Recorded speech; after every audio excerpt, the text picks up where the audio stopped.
सुप्रभात बच्चों, आज हम बाल महाभारत में अध्याय मायावी सरोवर पढ़ेंगे। अब पांडव उस समय क्या है, अब वनवास की अवधि उनकी पूरी होने वाली थी, वनवास गए हुए थे, तो 12 वर्ष समाप्त होने में कुछ ही दिन बचे थे। उन्हीं दिनों में वो एक निर्दय ब्राह्मण की सहायता करते हुए पांचों पांडव जंगल में काफ़ी दूर निकल गए। वे थके हुए थे, सो ज़रा सुस्ताने के लिए यानी आराम करने के लिए वो एक वहाँ बैठ गए। और युधिष्ठिर ने नकुल से कहा कि तुम ज़रा पेड़ पर चढ़ कर के देखो कि कहीं कोई जलाशय या नदी तो दिखाई दे रही है।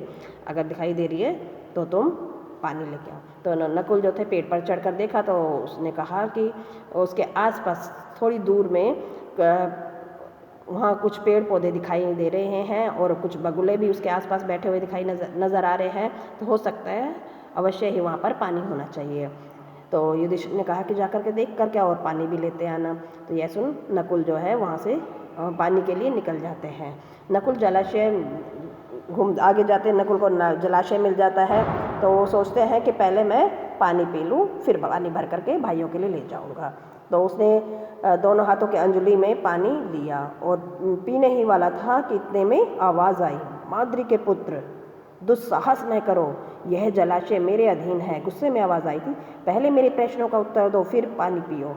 इस पर प्यास इतनी तेज़ लगी थी कि उस वाणी को परवाह नहीं करके उसने अंजलि में पानी पी लिया। किसने? नकुल ने।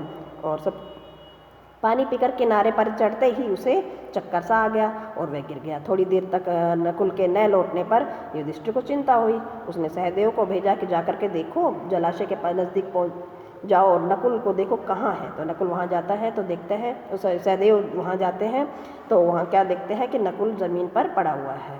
देखा उसने उसे भी प्यास लगी थी तेज़, तो उसने भी ज़्यादा नहीं सोचा और वह भी पानी पीने लगा। और उस समय भी वही वाणी आई जो उसी वाणी में चेतावनी दी गई थी। तो फिर सहदेव ने भी उस वाणी पर ध्यान नहीं दिया और उसने भी पानी पी लिया और किनारे चढ़ते चढ़ते वह भी अचेत हो गया था, नकुल के पास ही गिर गया था। अब सहदेव भी बहुत देर तक नहीं लौटा तो युधिष्ठिर को घबरा गए। उसने अर्जुन से कहा कि तुम जा कर के देखो कि कोई दुर्घटना तो नहीं घट गई है। अर्जुन बड़ी तीव्रता से वहाँ गया, तालाब के किनारे पर दोनों भाइयों को मृत पड़े पाया।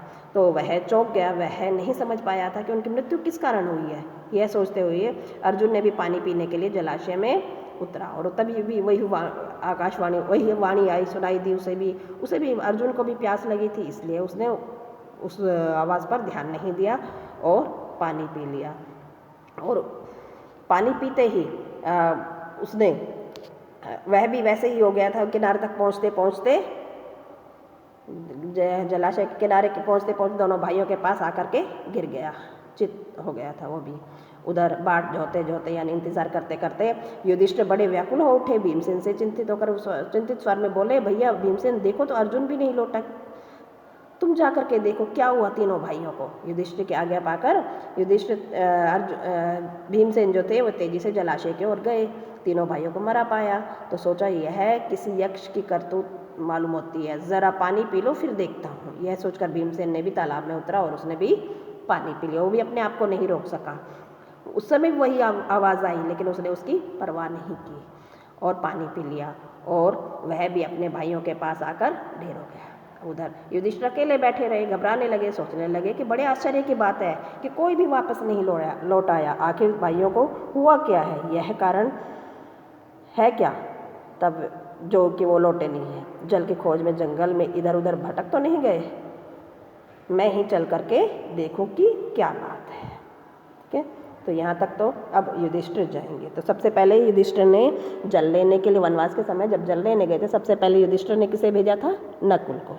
और नकुल के न लौटने पर कौन गया? सहदेव। सहदेव के बाद अर्जुन गए थे, अर्जुन के बाद भीमसेन। और फिर जब चारों अचेत हो गए, वापस नहीं लौटे, तब युधिष्ठिर स्वयं जलाशय लेने गए थे।